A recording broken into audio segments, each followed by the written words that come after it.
Alors rapidement, on va parler de statement and expression, donc des déclarations et des expressions. Déclaration et expression. Qu'est-ce que c'est que la différence entre tout ça?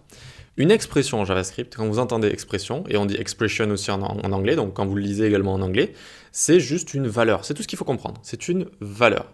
Où est-ce que j'ai des expressions ici? Là, j'ai une expression par exemple. C'est 500, j'ai une expression. En dessous, cette opération ternaire, même si elle a l'air un petit peu... on dirait vraiment que c'est une déclaration, vu qu'on a pas mal de petits opérateurs, etc. Mais au final, ce que ça représente aussi là, c'est juste une valeur, c'est juste une expression. C'est-à-dire que ça va me retourner soit ça, soit ça. D'accord? Ça va me retourner soit ça, soit ça. Et à chaque fois, c'est une expression. Ça, c'est une chaîne de caractères, ça, c'est une chaîne de caractères, ok? Tout simplement. Alors, qu'est-ce que c'est que les déclarations, par exemple?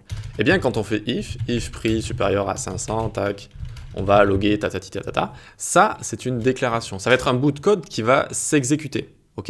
Mais il ne va pas forcément retourner quelque chose. Il va pas forcément retourner quelque chose.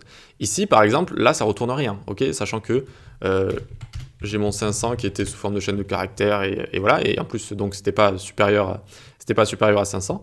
Et ici, donc, on voit bien que on va loguer prix supérieur à 500.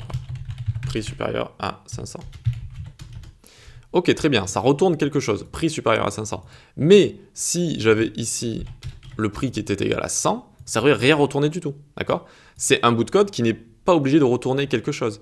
Et ici, ce que j'aurais pu écrire à l'intérieur, c'est j'aurais pu ne pas écrire en console log, j'aurais pu juste écrire, ok, donc prix est supérieur à 500, très bien, alors je vais dire que prix est égal prix plus 100 par exemple, d'accord? Là, on voit que j'ai rien retourné. J'ai juste changé la valeur de prix. Je lui ai rajouté 100 en fait. Je lui ai rajouté 100 tout simplement. Ok? Donc je lui ai juste changé sa valeur. J'ai rien retourné. C'est une déclaration ici. Ça va être un bout de code qui va s'exécuter. D'accord? Juste une déclaration. D'accord? Donc on oppose ça aux expressions qui sont vraiment des valeurs. Voilà, ça c'est une valeur, ça c'est une valeur. Et quand vous passez un argument par exemple ici, cette chose-là, c'est aussi une valeur. Quand vous passez un argument en console log hello world, eh bien, hello world, c'est une valeur, donc c'est une expression. C'est l'expression hello world, comme ça.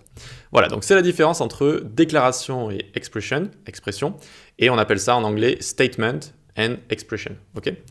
Très bien, donc une fois qu'on a vu tout ça, c'était juste pour clarifier les choses, on va maintenant passer à la fameuse boucle for. La fameuse boucle for qui va être quoi du coup? Ça va être une déclaration. Voilà, ça va faire partie des déclarations, ça va être une boucle qui va nous permettre d'exécuter du code à l'intérieur, suivant des répétitions. On verra ça dans la prochaine vidéo.